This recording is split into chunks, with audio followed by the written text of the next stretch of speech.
السلام عليكم، ازيكم عاملين ايه؟ يا رب تكونوا بخير.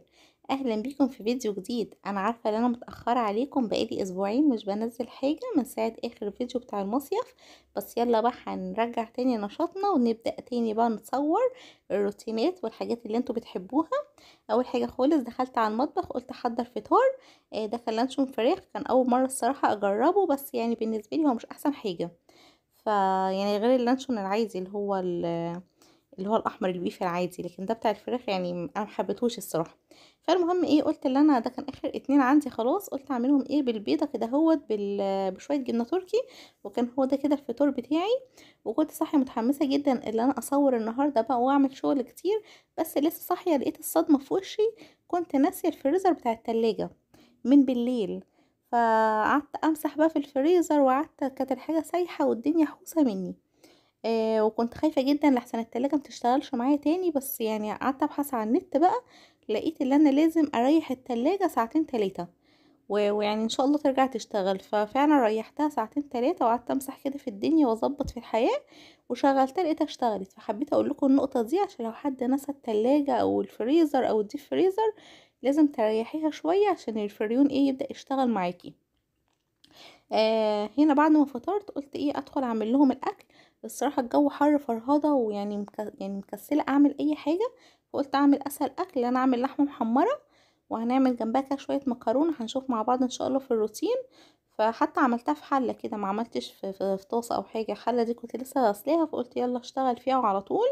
اللحمه مش بعمل فيها اي افتكاسات. هي بحطها كده وتتشوح، وبنزل عليها بالملح والفلفل الاسمر وشويه بابريكا.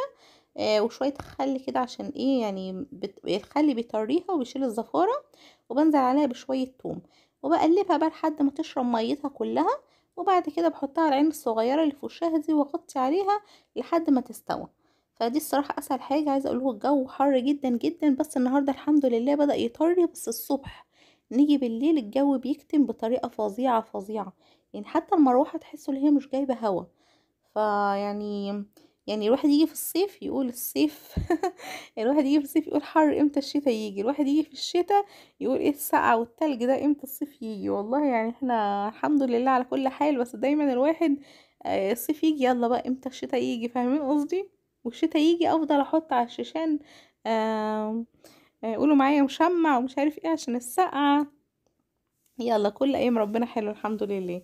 يعني انا كنت بوريكم ان انا هعمل كمان شويه بطاطس محمره جنب اللحمه. يعني قلت بقى ايه تغيير كده، ما عنديش اي سلطات، ما عنديش اي حاجه، فقلت اعمل اي حاجه تلحلح معايا.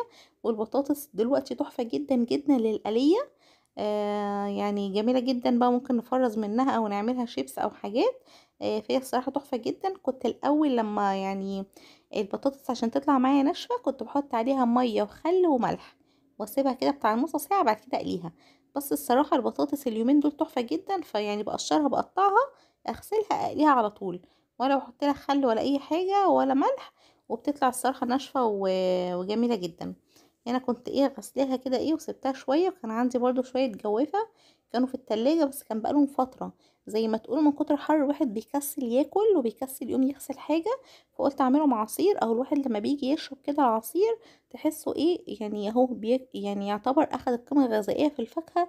من غير بقى ما يكسل اللي هو ياكل ويعمل. لقيت عندي الاربع جوافات دول، حسيت خلاص اللي هم هيتبلوا. فقلت بقى بعملهم كده باللبن وعليهم شوية مية، يعني فبيطلع الصراحة جميل قوي. دايما بحب احط على الفاكهة يعني في العصير. بحب اعمله باللبن، بحيث برضو يكون مغذي. والواحد فعلا من كتر الحر كمان بيبقى يعني مش عارف كمان يعمل غدا ايه، بيبقى محتار. ف... فان شاء الله بقى نبقى ناخد افكار مع بعضينا. انزلوا بقى اكتبوا لي في الكومنتات دلوقتي هتاكلوا ايه النهارده، عشان اخد منكم الفكره دي اعملها بكره باذن الله. يعني انا كنت بوريكم هو العصير وانا بعمله. وساعات لو كان عندي يعني كميه كبيره من الفاكهه بعصر العصير بميه، بس بخليه ايه مركز، يعني بميه حبه ميه صغيرين. بحيث احطه في اكياس. وساعة بقى ما نيجي نشرب نحط عليه اللبن ايه واقلبه. عشان لو عملت عصير كمية كبيرة باللبن ساعات بيحمض او بيقطع او كده اهو. فبحب اعمل باللبن لو كمية صغيرة، لو كمية كبيرة بالذات في الفراولة كمان. فبعملها بس كده خام يعني في اكياس وكده اهو. وبعد كده ايه ارجع احط عليها لبن. ودي كانت ازازة اللبن بقى لما فاضت ايه قلت احط فيها شوية العصير، ولا كان عندي ازايز ولا حاجة. ودلوقتي هوريكم شويه العصير، قلت اشربهم بقى بالريق. بصوا قوامه ازاي بيكون تقيل وجميل. وهنا خلاص بقى ايه، قلت احط على البطاطس كمان بقى تستوى، كانت اللحمه كمان بتتشرب. وقلت انجز. والحله دي ايه، كنت عايزه اعمل بيهم شويه جيلي. بنتي عماله تقولي عايزه اعمل جيلي، عايزه اعمل جيلي، بنوتي الصغيره. فهي حتى اللي عملته النهارده، قالت لي بقى صوريني بقى وانا بعمله بقى عشان اوري صحابي. فانزلوا بقى شجعوا في الكومنتات لو عايزينها كمان تبدا بقى تعمل معايا في الاكل وكده هوت، اكتبولي. فهي كانت فرحانه قوي قوي اللي هي يعني بتعمل، عشان عندها صحابها كمان دايما يقولوا بيساعدوا مامتهم، والمس تقول لهم ساعدوا مامتكم في الحضانه يعني، تقول لهم وكده. فحبت ان هي تعمل معايا الجيلي النهارده. بس ده جيلي بطريقه عاديه خالص. بنحط كوبايه ميه تغلي على النار، بعد كده بننزل عليها بكيس الجيلي، وعليها كوبايه ميه تكون ساقعه. وهنا هي بتقول لكم حطوا لايك. وعليه كوبايه ميه ساقعه، وبنبدا نقلبها، وبتطلع معاكي تقريبا في حدود كوبايتين 3 عشان تكون تقيل. لكن لو زودتي في الميه هتحسي ان انت كأنك بتشربي ميه بتلج كده، فاهمين قصدي؟ عشان يمسك معاكي ما تزوديش في الميه، هي كوبايه ميه.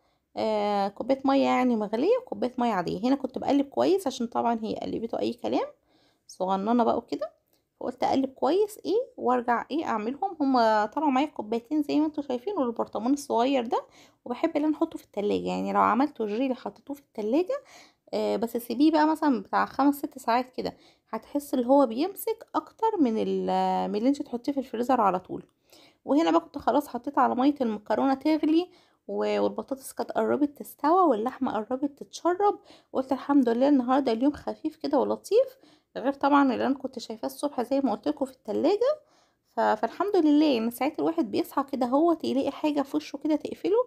بس الحمد لله بقيت اليوم يعني بيكون متيسر. فقلت اعمل شوية مكرونة، بعمل يعني شوية نص كيس كده عشان ايه، بنكمل اكل بالعيش يعني وكده اهو. فقلت اللي انا اسلق المكرونة دي مكرونة روجينا، بس مش مكرونة قلم. مكرونة يعني رفيعة كده، بس بيكون طعمها حلو برضو. بالذات لما تتعمل بالصلصة وتغيير يعني، غير الأقلام.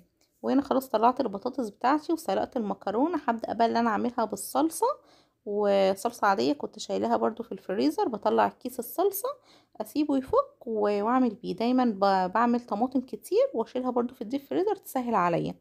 بس قلت اغرب بقى في الاطباق دي عشان ما اعملش مواعين كتير. كل واحد شوية المكرونة بتوعه، وحتتين اللحمة وشوية بطاطس، وتبقى كده قضيت. بس كده هوت يعني تقريبا اليوم بتاعي خلاص. عملت لهم العصير، وعملت لهم الجيلي، وعملت لهم الغدا، وانا فطرت وظبطت الدنيا على الاخر الحمد لله. آه ويعني كل ده الصراحة مخدش معايا ساعة زمن، عشان كنت مشغلة كله مع بعضيه واقل كمان. يعني مثلا وانا بفطر عملت اللحمة على طول، وحطيت على البطاطس، وبعد كده المكرونة، كل ده في ساعتها. بس كده كده كان خلاص الروتين بتاعي خلص. اتمنى ان هو النهارده يكون كان خفيف عليكم وما زهقتوش مني. وان شاء الله استنوني الفيديو الجاي عشان هنبدأ بقى في الروتينات الجامدة بقى بتاعة التنظيف والاستعداد للمدارس. كل سنة وانتم طيبين يا رب. فان شاء الله الفيديو الجاي نزل لكم بقى بداية الروتين، بداية قصدي التنظيفات. هننضف بقى في الريسبشن، وهننضف في المطبخ، هنشوف ان شاء الله مع بعضينا. بس مش عارفة هينزل لكم امتى. ف... فان شاء الله اللي لسه بقى ايه ما اشتركش في القناة يشترك عشان يشوف الفيديوهات الجاية. واشوفكم ان شاء الله على خير، مع السلامة.